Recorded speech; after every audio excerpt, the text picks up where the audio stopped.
One Man's Family, brought to you by Fleischmann's Yeast.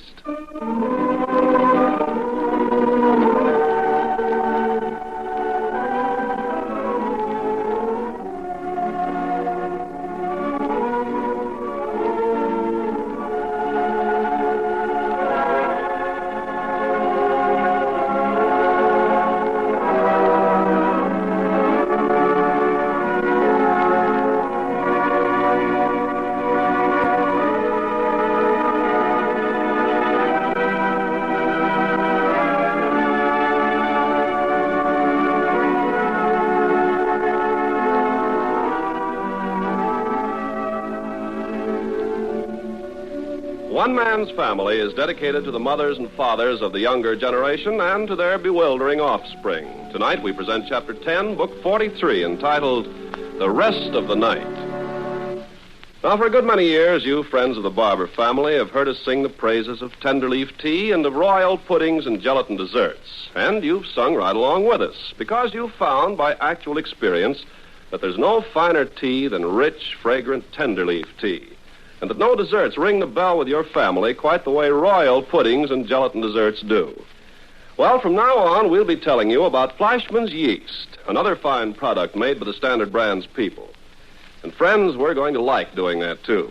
Particularly right now, when our government is doing so much to promote better diets for every family in the country. You see, Fleischmann's Yeast fits into this program perfectly because it's one of our richest natural vitamin foods. You'll be hearing more of that later. All I wanted to tell you now was that the Barber family has adopted Fleischmann's Yeast, and we sincerely hope that you will, too.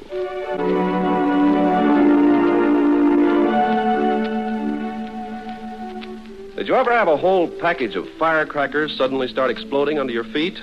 The stress and strain on the nervous system is considerable and emphatic. And that's exactly the condition of the Barber's mental state under the multiple explosions up at the Sky Ranch, which have been bursting with increasing tempo since Hank and Pinky found the unconscious invader at the base of the precipice on the bank of the creek. This evening, the family was enjoying the moonlight on the front steps of the big farmhouse, discussing the pillage of the spring house, when Paul was called to the phone. It was the nurse, Mary Wagner, who had attended the injured man, saying that he had succumbed en route to the hospital. And in the midst of the reaction to this, out onto the porch crept Claudia's young daughter, Joan, in her night attire. She was disturbed by the fact that from her bed she'd seen a man running across the moonlit stubble field not far from the house. While Paul sharply questioned her, Nicky slipped away into the dark to notify members of Army intelligence on guard in the vicinity. And almost at once, he came upon one of the guards supporting a fellow who had been knifed and who must be got to a hospital immediately. Well, Jack whipped the station wagon around front and headed down the mountain at breakneck speed with the wounded man in back still supported by his companion. That was 2 hours ago. A still alarm has gone out to all Army intelligence officers in the area, and Nicky and Clifford have been out with them because of their familiarity with the terrain. The rest of the Barbers have been ordered to remain indoors and out of the way. Paul, only because of just getting out of the hospital himself and not up to the manhunt. And so at 11 o'clock at night, he's waiting with other members of the family for some further word. With him in Nicky's den are Father and Mother Barber, Claudia, Hazel, and Irene. Yes. Henry, for goodness sakes. Well, you could at least put your hand over your mouth when you yawn. That's the third yawn in the last 5 minutes, Dad. Why don't you and Mom go up to bed? What time is it? Can you see the clock, Hazel? Yes. 7 minutes after 11. Is that all? Goodness, I thought it was after midnight. It's after my bedtime, I know that. Sure it is. So why don't you and Mom go on up? A lot of good it'll do me. Toss and turn and worry. Yeah, how long is this business going to last anyway, Paul? Oh, until they catch them all, I should imagine. You mean Clifford and Nicholas may be out with those men all night? It's not at all unlikely. Goodness, then why are we sitting up like this? Yes, I've been expecting them to check in any minute. Well, they may, of course, but I think anyone who's waiting up for further news tonight is doing it under false hopes. Even if Cliff and Nicky do come in soon, they'll be dead tired and want to go right to bed. Do you want to go up, Henry? Do you? Well, even if I couldn't sleep, I'd rest lying down. Yes. You don't want to go up, Dad? You go ahead, Fanny. I'll be up presently. I'll wait a few minutes more if you're not going. Besides, Jack isn't back yet. He's been gone 2 hours and a half. Sure, he's had plenty of time to get to Palo Alto and back. I'm glad Betty went to sleep before all this began. Wouldn't do her any good. And she'd be plenty upset waiting for Jack. They were taking the wounded intelligence officer to the university hospital? I imagine so. I wish somebody put me straight on what actually happened out there. I was upstairs with Mother and Teddy, and when I got down, Father said Jack had taken a wounded man to the hospital, and Clifford and Nicky were out on a manhunt. Well, that's about all there is. But how did it all start? Well, you knew Army intelligence has had men secreted about the ranch ever since we reported the spring house being raided. Yes.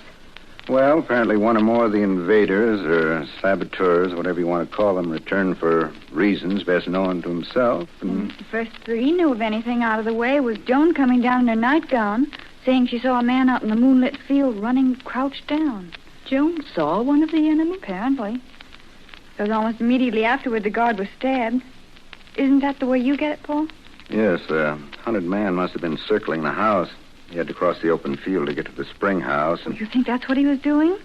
Going back to the spring house for more supplies? well, he was heading in that direction. Besides, why else would he be prowling around here? Yes, of course. Anyway, Jones saw him as he crossed the field, and then after he got over the fence, he must have run into the guard waiting for him in the shadows. Will you tell me why it was the guard who was stabbed if he was waiting for the enemy? Well, I understand they've been trying to capture these fellows alive.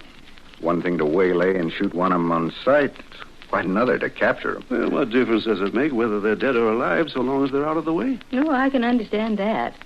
If these people have a way of sneaking into this country, naturally the Army wants to know it. They want somebody alive to question. Well, it seems to me they're going to extremes, letting our own men get stabbed. Well, he wasn't ordered to capture the man at the expense of his own life. They'd much rather have had the man dead than not at all. Well, apparently he did get away. All the returns aren't in yet. What's become of Irene? Wasn't she in here with us? Have you been sitting there with your eyes closed? Huh? She and Teddy went out half an hour ago. You mean outdoors? Oh, no, Dad. Out of the den here. They went upstairs to see a new dress Teddy brought down last week. Is Teddy going to start to college this fall, Paul? That girl. Why do you say that, Mother? Well, nobody knows what she's going to do. Not even you, Paul? Well, much as I wish she was, I'm pretty sure she's not going to college. Oh, that's too bad. Yeah, I think so, too. But this war has created such a turmoil of activity, such a pull on the imaginations of the young people, it's pretty hard to make them keep their nose to the grindstone. Yes, I see that. Unless you can make them see the practical value of college and the all-out war effort. Unfortunately, Teddy's knowledge of planes and flying is advanced enough to make her of real value, either to the Women's Army or to the Naval Group. But she's too young, Paul. They don't want girls under 21. Yeah, except in cases of specialized training. And they want anybody who can do a job that needs doing. And you're not going to make an effort to keep her in school? Well, how long has this been going on? Why haven't I been told? Now, Henry. It's just as I always say. Nobody ever tells me anything anymore. Poor father. Well, it isn't anything that suddenly developed, Dad. This desire to get directly into the war effort's been a burning passion with Teddy ever since we got in. Even before Pearl Harbor, I think. Yes. She talked a leg off me about becoming an ambulance driver or studying nursing so she could be sent to England or Egypt months before we were at war. Teddy did that? Isn't that queer? I never heard a word of it. And a good reason why. I set my foot down. The idea of an 18-year-old girl getting the war fever like that wasn't right, and I told her so in no uncertain terms. Well, you stopped her from talking, but you didn't kill her desire. No, I can see I didn't. Yeah. I'm going to miss her. Goodness, Dad. Huh? You sound like she was going out of your life forever. Even if she does take on war work, there's no assurance that she's going to be away from home. Is there, Paul? Well, if she's accepted by a regular Army or Navy unit, she'll go where she's sent. Of course she will, and that'll be the end of Teddy for the duration as far as we are concerned. Father, you make everything sound so final. Do I indeed? Ted, you take too morbid a view of that. Huh? Someone just came up on the front porch. Yes, there's the screen door. Oh, gee. Maybe it's Cliff and Nicky. Hi, everyone gone to bed? Is it Jack? Yeah. Here in the den, Jack. Okay, coming right up. Well, I'm glad he's back safely with us again. What do you mean by that? Do you have any misgivings that he wouldn't be? Well, was that a trip down the mountain? Anything new happened since I left? Nothing new. Well, what took you so long? Oh, I waited around the hospital to get a report on the guard. He's quite a hero, you know that, don't you? Hero? Certainly. He got the guy who stabbed him, didn't he? He did? You did what? Hey, you mean you folks didn't know that? Sure, it was a hand-to-hand battle with knives. Our man won. The enemy agent's dead? Yeah, we took him down the back of the station wagon with us. Funny, nothing was said about him. Well, I don't know. You suppose I wasn't supposed to say anything? Nobody said not to. They were talking about it at the hospital. Jack, you mean to stand there and tell me that a man was killed right outside this house? Oh, hey, Mom. Mother, why don't you let me take you up to bed? Come on. Yes, I think I will. You want me, Fanny? No, Father, you stay down if you want to. Come on, Mother. Yes. Good night, everyone. Good night, baby. Good night, Mom. Yeah, I'm sorry I said all that in front of Mom, but it never occurred to me that you didn't already know about it. Well, where's Nicky? He and Cliff are out with more of the intelligence men. General manhunt, huh? I guess so. Hey, what do you mean about the wild ride down the mountain, Jack? Boy, you know what that road is. Well, that station wagon might as well have been a bicycle for all the wheels we used. Zip, zip, zip. The horn going all the time to warn anyone coming up the mountain. Was that necessary? All I know is the intelligence officer with me said every second counted, knifed the way the wounded man was. We got him there in plenty of time, though. Good. Sure burned some rubber off your tires, old Claude. Uh-huh. Say, look, Paul. If the wounded officer killed the man Jones saw, then what are Cliff and Nicky and the others out doing? Well, looks like on the trail are still others. But how many do you suppose there are? Haven't any idea. Hey, look, Claude, I don't want to raid the icebox, but do you suppose I could find myself a glass of milk and Of course, bread? Jack. Oh, sit still. I can get Oh, it. don't be silly. I'll be right back. Thanks, pal. Don't mention it. Any word out of Betty? Not a peep. Yeah, I didn't think she'd wake up while I was gone. Hey, do you think Mom will be all right, Dad? Yes, I expect so. She didn't used to be so easily upset. I keep forgetting. Yes. None of us is as young as we used to be. Uh-huh. Well, as soon as I've had a bite to eat, I think I'll go out and see whether I can't join Cliff and Nicky. Well, that's not such a hot idea. You don't think so? No, there are men out there prowling around the dark with Tommy guns. Best thing a civilian can do is keep in out of the way. Yeah, I suppose so. Hey, here's something interesting. On the way to the hospital, the wounded guard was talking to his sidekick. He said when the fella came over the fence and spotted him in the shadow, he whispered, "Is that you, Jan?" Huh? Who? Jan. Jan. Is that you, Jan? The wounded guard thinks he was hanging around the house here to meet somebody. Well, that's ridiculous. We had it figured out that he'd come back for another raid on the spring house. No, neither one of the guards thought that. Well, there's no one around this house named Jan. Well, if that's how it's sizing up, you know what I think? Huh? Apparently these men are searching for their companion who fell off the precipice at the creek. Hey, you think he might have been Jan? Well, looks likely, doesn't it? In that case, we were wrong in assuming that they scattered after landing on the coast with the idea of meeting at some safer destination further inland. Yeah, maybe they underestimated our ability to defend ourselves against such infiltrations as this. Yeah, smart guys. Oh, Claude, that's swell. Glass of nice cold milk and a fried egg sandwich. Oh, boy, does that smell good. Oh, but you shouldn't have bothered. Oh, said it was a bother. Oh, Dad, where are you going? Yeah, I think I've had enough for tonight. You're going up to bed? Yeah, you'll excuse me. Good night. Good night, Dad. Good night. I think he's going up on account of Mom. Mm-hmm. Every day he seems sweeter and more gentle toward her. Yeah. I hope I'm that way with Betty in 45 years. Oh, that's really looking ahead, Jack. Wait. Listen. What'd you hear? Nothing, I guess. I'm just on edge. You should be much better off in bed yourself. Was Nicky out there? I should say no. I do wish they'd give it up for the night, though, and come on in. Wonder what Teddy and Irene are doing. We've been up in Teddy's room over half an hour. Well, you certainly jumped from one thing to another. What have Teddy and Irene got to do with it? Well, Cliff's out there, too. Just occurred to me whether Irene had the jumps. Only reason you're nervous because you're worn out? Danger seemed more alarming to you at this time of night. All I know is that desperate men are out there, and Nicky's out there looking for them. Oh, there are men to take care of that. Nicky and Cliff are merely guides. Listen.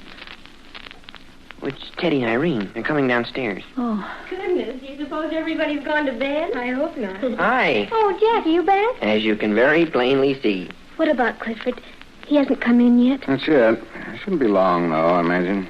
You aren't nervous about it? Not in the least. Aren't you, Claudia? I mean about Nicky. Oh, what good would that do? Besides, Nicky and Cliff are grown men, quite capable of looking after themselves. Well, I wasn't really worried until we came downstairs just now. I kind of thought I sensed something when we came in the room. It frightened me. You are sensitive to moods, aren't you? Am I? I didn't know it. Yes, we heard something, and we were listening.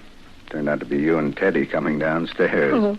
For goodness sakes, what were you two doing upstairs all this time? Oh, looking at my clothes. Oh, is Teddy's new outfit scrumptious? Golly. Yes, I've seen it. Oh, why didn't you tell me Louis Adamick's new book was dedicated to you? Hey, what'd you say, Teddy? Oh, yes, look. It's dedicated to Paul. Why, I didn't even know he had a new book out. Just out last week. What the heck's the name of it? What's your name? Huh? What's your name? That's it. Here, may I see it a minute, Teddy? Mm-hmm. Thanks. What's Your Name by Louis Adamick, also the author of From Many Lands and My America. But what's the idea behind that name, Paul? Oh, read the little blurb on the jacket, Claudia. Blurb? Oh, yes. Louis Adamick discusses a question which vitally affects the happiness of millions of Americans who bear foreign-sounding names. Whether to change or not to change. The reasons for and against. Who should and who should not. Oh, I get it. But, Paul, you haven't answered my question. You gave me the book to read, and you didn't say a word about the dedication. Oh, I thought you'd get a thrill out of finding it for yourself. Gee, that's swell, Paul. Yeah, some bunkins. Can I touch you? What's that for? Imagine having a book by an author like Louis Adamick dedicated to you. That puts you clear up on the top shelf for my money. Is he really as nice and sympathetic as his books sound, Paul? Oh, yeah. He's a real humanitarian. He's just about dedicated his life to other people's problems. Guess that's how he impressed me on his last trip out here. The thing that interests me so much is that he's not only doing an intelligent service for individuals and groups, but he's doing a fine thing for the country itself. His adopted country. He was Yugoslav, wasn't he? Yes. He got over here just in time to become a citizen and fight in World War I. I'd very much like to read What's Your Name. I've read all his others. I'd like very much to have you. When Teddy's finished, we'll pass it along. Oh, yes, it won't take me long. Next after Claudia. Of course, we could buy copies of our own, you know. Yeah, I never thought of that. There they are. Yeah. Anyway, somebody. Was that the front screen door? Yeah. Nicky, is that you? Hey, everybody awake? Oh, it's Cliff. Are you all right, Clifford? You bet I am. And take a look at a jungle bum if you ever saw one. Hey, what happened to you? Where's Nicky? Do you mind if I sit down? He's okay, Claude. But your clothes are torn and you're dirty. No kidding. That's what comes of scrambling through mountain brush at midnight. Hey, has somebody been eating? Yeah, just finished a fried egg sandwich and a glass of milk. Why, you dogging me with a stomach that's been talking to itself for the last 2 hours. Oh, of course. What am I thinking about? Look, I've got coffee all made. Would you like some of that while I make up sandwiches? Or tea, if you like. Make it coffee. Okay. Right away. Come on, Irene. Maybe we can help. Just a minute while I hug my man. Hey, you get yourself all over with dirt. This scenery rubs off. As though I care. I'm glad to have you here where I can get my arms around you again. Now look at you. Smudge a mountain leaf mold on the end of your nose. Pooh, I wash off. Come on, Teddy. Sure. And make those sandwiches thick. No tea party fixins. Any luck? No. Were you on their trail or just combing the underbrush? We started out on a good scent, I think. At least that was my impression. Although those intelligence officers didn't say so. Boy, are they close-mouthed. And tough. Tough, huh? Oh, are they? I slipped on a steep place in the dark and grabbed hold of the man next to me. Man, my hair stood right up in the back of my head. Thought I had a hold of a steel spring. Talk about Superman. You say you started out on a scent? Yeah, but we lost it. After that, it was just a matter of trying to cover a lot of territory fast in the hopes of flushing them out again. Which is an impossible job. Yeah. That's the way it turned out, but it had to be tried. Well, there was definitely more than one of them around tonight, though. I mean, more than the one who stabbed the guard and got himself killed for his trouble. That's pretty certain. Oh, by the way, what happened to the guard? Oh, we got him to the hospital in plenty of time. He's going to be okay. Oh, that's swell. Nicky was afraid for him. You know, he helped bring him in. Yeah. Oh, he'll be okay. What about it, Cliff? Are you still planning a return to the dairy ranch tonight? Oh, heck no. I had Hazel call Dan Murray and make other arrangements before Nicky and I went out. Oh, didn't know that. But what happens now? I mean, what's the next move to get the rest of these fugitives? Who knows? Well, we'll continue to search the hills, of course, but I imagine it'll be fairly quiet until our quarry makes another break from cover. Yeah, which they're bound to do sooner or later, either for food or in the hopes of reaching a safer hiding place further inland. And we're still going to be sitting up here on dynamite? Well, I suppose we could all load ourselves into our cars and go back to San Francisco, if we so desire. Coffee for a weary, willing worker. Ah, Teddy, beautiful, gracious Hebe yourself. Hey, what's that you're calling Teddy? Hey, you don't know Hebe, the cupbearer to the gods? Oh, Hebe. Only be careful what you call her. She's a good friend of mine. Well, since when have you started looking after my interest, Cliff? Oh, cream or sugar? Oh, no thanks, not a thing. What are Claude and Irene doing? Oh, making a heap of sandwiches. They'll be in a minute. Oh, where have you been, Hazel? Oh, what is this, a party? Oh, Cliff, are you finally in? Yeah, back and glad of it. Where's Nicky? He'll be along pretty soon. Get Mom and Dad settled for the night? Well, I got Mother pretty well tucked in, and then Father came in, and I had to leave. Mom's all right? Oh, sure. She was just tired, mostly. She had a warm, relaxing bath and got into bed, and I was reading to her when Father interrupted us. By the way, Paul, did you see this article in the New Yorker? I don't know. Oh, it's in last week's issue, but I didn't see it till now. This lead article in the Talk of the Town. Something that should be said over and over again in every corner of this country. Hey, it must be pretty good if you like it that much. I like it tremendously. Here, Paul. Can't wait for a lady with the sandwiches. You coming, Claudia? Yes, I'm right behind you, Irene. Man, oh, man, can I sink my fangs into those goodies. Boy, set them down right here. Hey, where are the good old barber table manners? The heck with table manners. When a barber's famished, he rips his sandwiches limb from limb and throws the bones over his shoulder. Clifford, you've got egg on your nose. That's nothing. I'll be up to my ears in a minute. Yeah, they do look pretty good at that. Get your fingers out of that plate of sandwiches. You wouldn't let me have just one? I'll bite the arm off the first blood relation as so much as makes a move in this direction. Old Wolf Barber, they call him. Here, please take this napkin and wipe the drippings off your chin. Don't believe it, Cliff. Just a few crumbs. Hey, look, Hazel, don't let my feeding interfere with what you were saying. Oh, did we interrupt something? Oh, it's an article out of the New Yorker. You've probably seen it, but I want Paul to read it because everyone should hear it. Have you seen it before, Paul? Yes, and I quite agree with you. Well, go ahead, Paul. What is it? Well, it's in the August 22nd issue of the New Yorker's Talk of the Town column.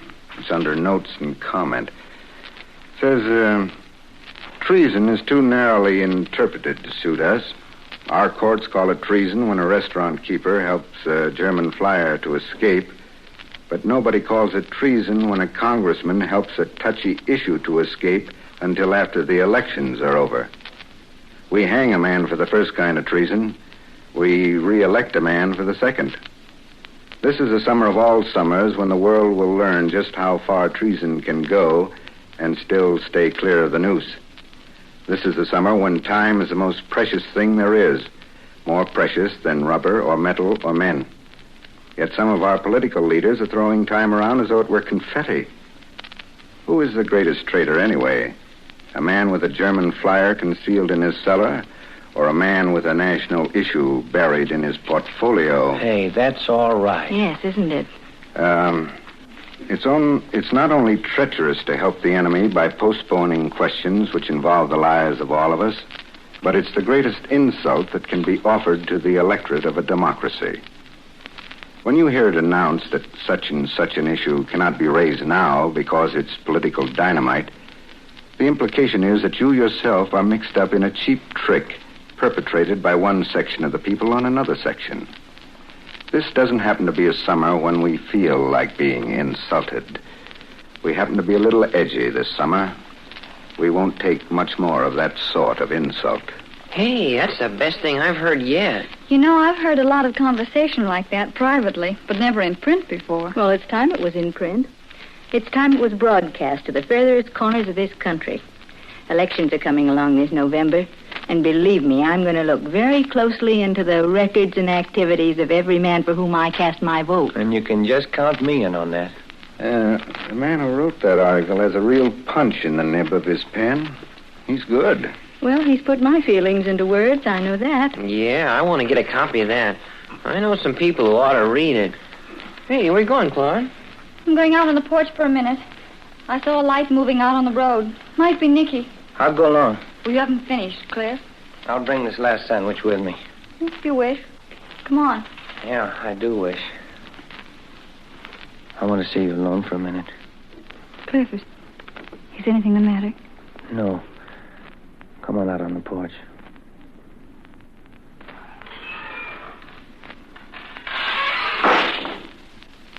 What is it, Cliff? Here. Nicky sent me back to the house with this note for you. He said to give it to you privately. That's queer. Do you know what it is? No idea. Here, read it. It's just a folded paper.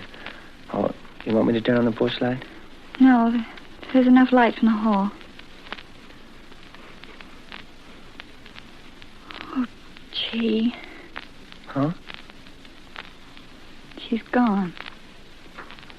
Gone? It just says, this pertains to government business.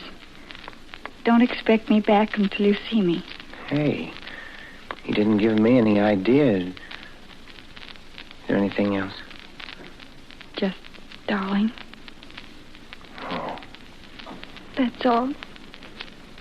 Darling.